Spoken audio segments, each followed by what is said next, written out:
Alors, Hashem le Zohar ce matin, Parashat Shlach Lecha, Vetana, Yesoda Veshorsha Bemalka Mitatrin Kechada, Vaï Kitra ou Pitra Lechol Shar Kitrin, Dirtiv Pitru Lishar et Tzedek, Uchtiv Ze Ashar l'Adonai, Tzadikim Avobo. Alors le Zohar, il prend le verset, Pitru Lishar et Tzedek, ouvre-moi de portes de justice, Vze Ashar l'Adonai, Tzadikim Avobo. Ça c'est une porte à l'éternel que le Tzadikim passe par.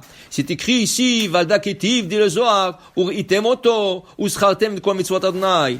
Il parle ici de la mitzvah de tzitzit, Ur itemoto. Vous voyez le tzitzit, Uschartem de kol mitzvot Adonai. Alors, Chachamim, ils disent, si tu prends le mot tzitzit, en valeur numérique, c'est 600. Tzadik, c'est 90. Yud, c'est 10. Alors, c'est deux fois. Tzadik, Yud. Alors, 90, c'est 10. 90, c'est 10, ça fait 200. Taf, c'est 400. Alors, 200 et 400, ça fait 600. Nous avons 5 nœuds dans le fil. Dans le fil, il y a 5 nœuds. En haut, 1, 2, 3, 4, 5. Et nous avons 8 fils. 5 et 8, ça fait 13. Et le tzitzit lui-même, c'est 600, on a dit, 613. Ur itemoto.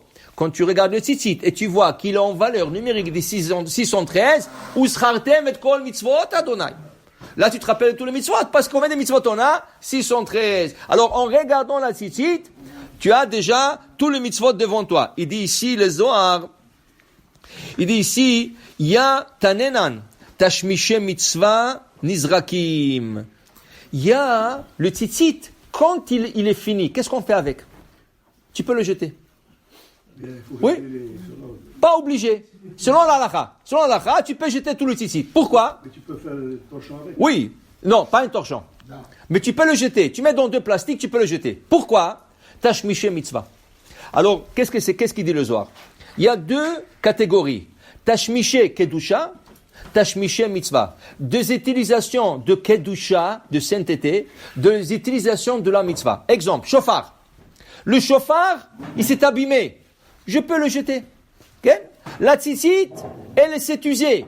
Je peux le jeter. Okay? Avec dignité. Pas dans la poubelle directement. Je le mets dans 2 sacs, je peux le jeter. Une kippa, c'est usé. Tu peux le jeter. Okay? Comment s'appelle ça? Tashmishe, okay? Mitzvah. Des objets de mitzvah. Objet de mitzvah, on peut le jeter une fois que la mitzvah était finie. Mais par contre, il y a tashmishe kedusha, des objets de kedusha, tefillin, mezouza, le tefilim, la mezouza, le sefer Torah, cela on ne peut pas jeter. Cela il faut faire geniza dans la terre. Pourquoi?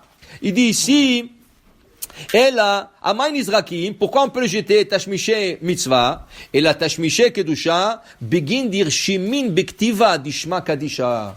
Qu'est-ce qu'il y a dans le mezouza? Le nom d'Hachem. Qu'est-ce qu'il y a dans la tefillin? Le nom d'Hachem. Qu'est-ce qu'il y a dans le Sefer Torah? Le nom d'Hachem. Je ne peux pas jeter ça. Alors dans ce cas, nignazim. Mais la tzitzit, elle nous aide à faire une mitzvah. Le shofar nous aide à faire une mitzvah.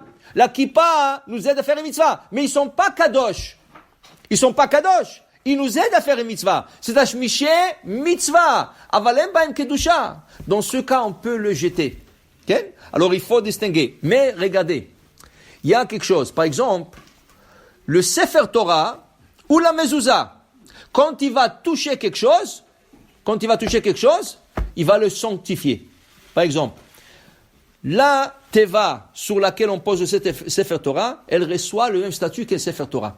Qui veut dire, si un jour la synagogue décide de changer la teva, ils ne peuvent pas la jeter.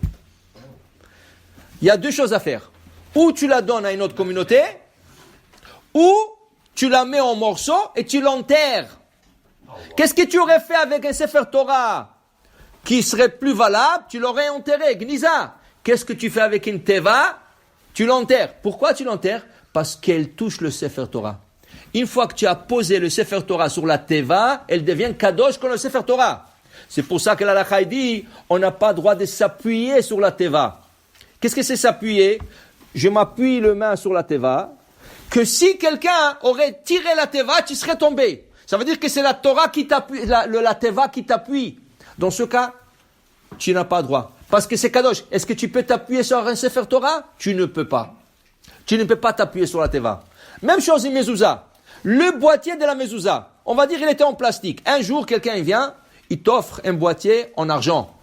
Ou quelque chose de très beau d'Israël, un souvenir d'Israël. Okay? Tu vas changer les boîtiers. Tu changes les boîtiers, pas besoin de faire le bracha. Si c'est rien que changer les boîtiers, tu enlèves, tu remets le nouveau, pas de bracha, pas besoin, la bracha initiale est toujours valable.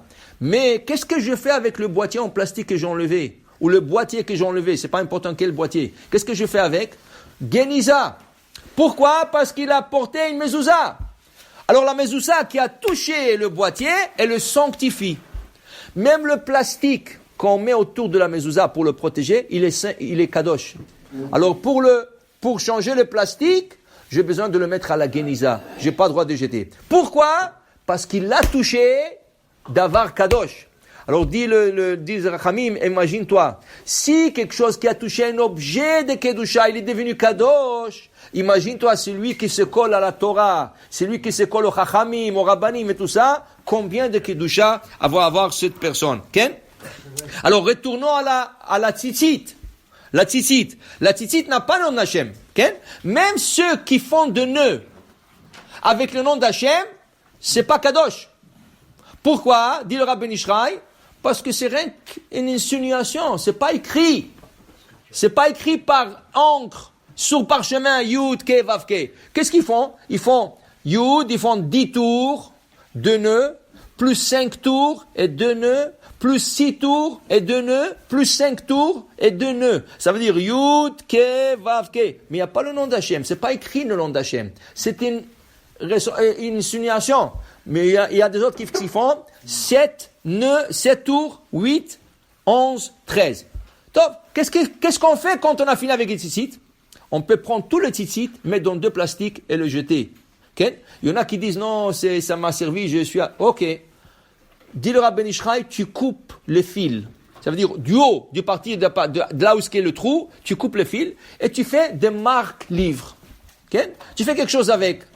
Ou si tu veux absolument de le mettre en gnisa, rien que les fils, pas le tissu lui-même. Le tissu c'est un habit comme tous les habits. Oui, le tissu c'est un habit comme tous les habits. Okay?